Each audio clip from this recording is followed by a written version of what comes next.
তো আজকে আপনাদেরকে নিয়ে যাব ওয়েস্ট সিকিমের পেলিংয়ে কী কী সাইট সিন রয়েছে আর এত সুন্দর ঝর্ণা স্কাই ওয়াক এর আগে তো কোনো দিন দেখিনি। তো নমস্কার, কেমন আছেন সবাই? আমার নতুন একটি ব্লগে আপনাদের সবাইকে অনেক অনেক স্বাগত জানাই। পেলিংয়ে আজকে আমাদের প্রথম দিন। তো আমরা সবাই হোটেলে ব্রেকফাস্ট করে চেক আউট করে এবার রওনা দিচ্ছি যে পেলিংয়ের সাইট সিন করে তারপর আমরা রা বাংলায় যাব।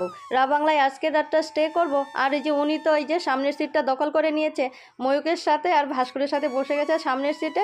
ওই সামনের থেকে আমার কাছেও আসবে না, তার বাবার কাছেও আসবে না, তার সামনেই সিট লাগবে। তো দুগ্গা দুগ্গা বলে গাড়িতে উঠে পড়লাম আর গাড়িও ছেড়ে দিয়েছে। আপার পেলিং থেকে যাব এখন আমরা পেলিংয়ের একটা ভিউ পয়েন্টে, সেটা হচ্ছে কাঞ্চনজঙ্ঘা ভিউ পয়েন্ট। সেই ঝর্ণাটা অনেক সুন্দর। তো সেখানেই আমরা যাব। আপার পেলিং থেকে নিচের দিকে নামতে হবে, রাস্তা দেখতে পাচ্ছেন তো, ডাউনের দিকে যাচ্ছি, অনেক নিচে যেতে হবে, প্রায় ওই 1 ঘন্টার রাস্তা যাওয়ার পরে আমরা সেই কাঞ্চনজঙ্ঘা ওয়াটারফলসের দেখা মিলবে আর কি। গাড়ির জানলা দিয়ে একটু একটু করে রোদটা আসছিল আর রোদটা শরীরে পড়াতে মনে হয় প্রাণ ফিরে পেলাম। মানে এত ঠান্ডার মধ্যে একটু রোদটা পেলে কিন্তু বেশ ভালো লাগে, রোদটাকে আর ছাড়তেই ইচ্ছে করে না। তো আমরা চলে এসেছি সেই কাঞ্চনজঙ্ঘা ওয়াটারফলে, কিন্তু এটা কাঞ্চনজঙ্ঘা ওয়াটারফলস না। আমিও প্রথমে দেখে ভেবেছিলাম যে এত কষ্ট করে এত দূর থেকে এসেছি, মানে 1 ঘন্টা রাস্তা পার করে আসার পরে এই ওয়াটারফলস, মানে এইটুকু দেখে তো মনটা মানে ভার হয়ে গেছিলো। পরে দেখলাম না, আরেকটা ইচ্ছা আছে ওয়াটারফল, সেটাই যে সিঁড়ি দিয়ে উঠে একটু উঁচুতে উঠতে হবে। আর সেখানে যাওয়ার জন্য ওই 20 টাকা করে টিকিট কাটতে হবে, একজনের 20 টাকা টিকিট, বাচ্চাদের ক্ষেত্রে টিকিটটা লাগে না। আর এত সুন্দর ঝর্ণা দেখে তো মনটা একদম খুশিতে ভরে গেল।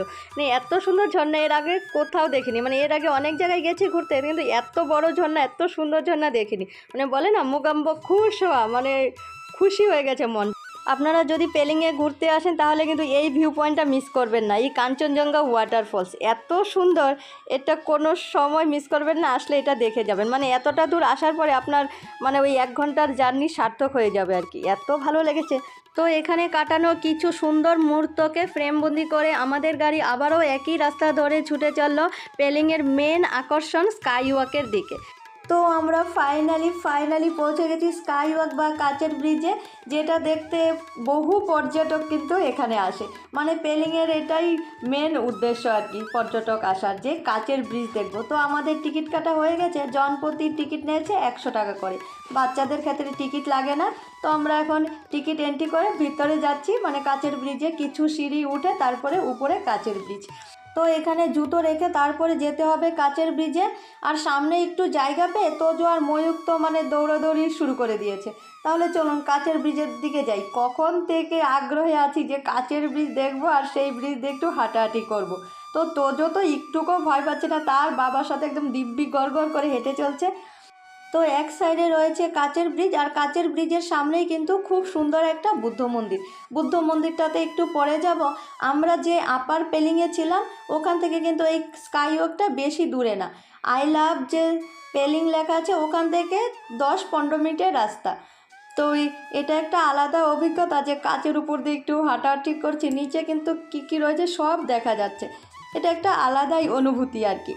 তো দিন যদি ভালো থাকতো, মানে ওয়েদারটা ভালো থাকলে এই পাশ থেকে কিন্তু একদম কাঞ্চনজঙ্ঘা দেখা যেত। সকালে দেখা যাচ্ছিল, কিন্তু এখন ওয়েদারটা তো একটু মানে হয়ে গেছে, মেঘলা হয়ে গেছে, এর জন্য আর কাঞ্চনজঙ্ঘাটা দেখা যাচ্ছে না।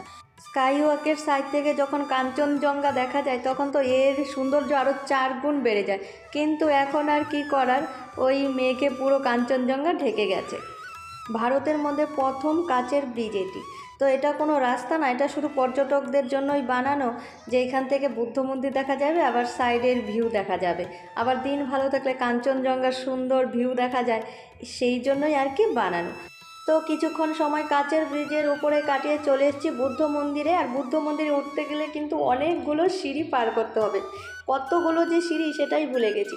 তো নিচে রয়েছে বুদ্ধ মন্দির, আর বুদ্ধ মন্দিরের উপরে রয়েছে বিশাল বড় বুদ্ধদেবের মূর্তি।